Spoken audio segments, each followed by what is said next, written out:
কে রে বল্টু, কে কি অবস্থা? কি করছিস পরীক্ষায়? সব সাবজেক্টে ফেল।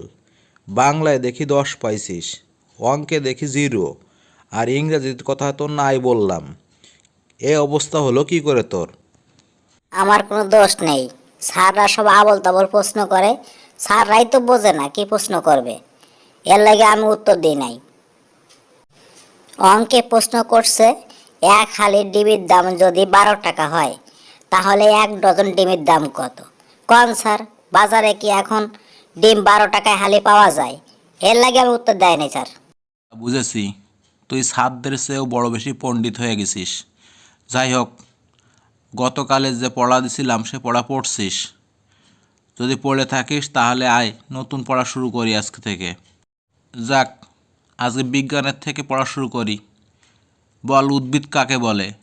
যা মাটি ভেদ করে ওঠে তাকে উদ্ভিদ বলে। উদ্ভিদের 2টা উদাহরণ দে। স্যার, এটা তো একদম সহজ স্যার।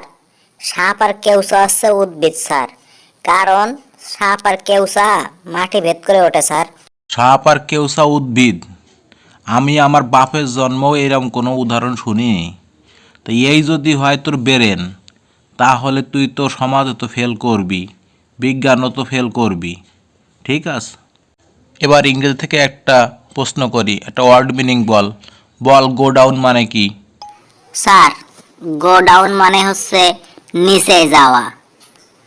কারণ গো মানে হচ্ছে যাওয়া, আর ডাউন মানে তো নিচে। তাহলে স্যার কি দাঁড়ালো? গো ডাউন মানে হলো নিচে যাওয়া। স্যার, আপনি তো আমারে পড়ান, কিন্তু আমি কি আপনাকে একটা ছোটখাটো প্রশ্ন করতে পারি? আপনি তো সব সময় আমার বানানের ভুল ধরেন। আপনি তো সব বানান পারেন স্যার। তাহলে স্যার, আপনাকে আমি একটা বানান ধরবো, আপনি কি আমাকে এই বানানটা বলবেন স্যার? এই পাকামি করিস নে, কি বানান বল। দে তুই কোন বানান পারিস নি, আমি সেইটে বলে দিচ্ছি। তাহলে স্যার, আমি আপনাকে একটা শব্দ বলছি, আপনি সেই শব্দের বানানটা একটু লিখে দিয়েন স্যার। এটা আমার খুব দরকার স্যার। বললাম কিন্তু, এই নেন। এই এই তুই থাম। তোরে আমি আর জীবনে কোনো দিন পড়াতে আসবো না। আমার ভুল হয়ে গেছে তোকে বাড়ি পড়াতে এসে। বাবা, আমি ক্ষমা চাই। আমি আর তোর মতন স্টুডেন্ট পড়াইয়ে আমার ইজ্জত মান আর আমি খাওয়াতে চাই না। এমনিতে প্রেশারের রুগী, তারপরে ডায়াবেটিসও একটু আছে।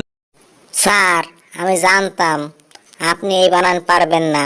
আপনি কেন স্যার, আমার স্কুলেও আমি এই বানান ধরছি, কিন্তু স্যাররা তো এই বানান তো বলে না। উল্টে যেই বানানটার কথা বলি অমনি কান ধরে টানে। কোন তো স্যার, এটা কি সহ্য হয়? স্যার, আপনি সাবধান সাবধান, আপনার কিন্তু মাথা টাথা ঘুরতেছে। জীবনে আর কোনোদিন আমি তোর মতন স্টুডেন্ট পড়াবো না বাবা।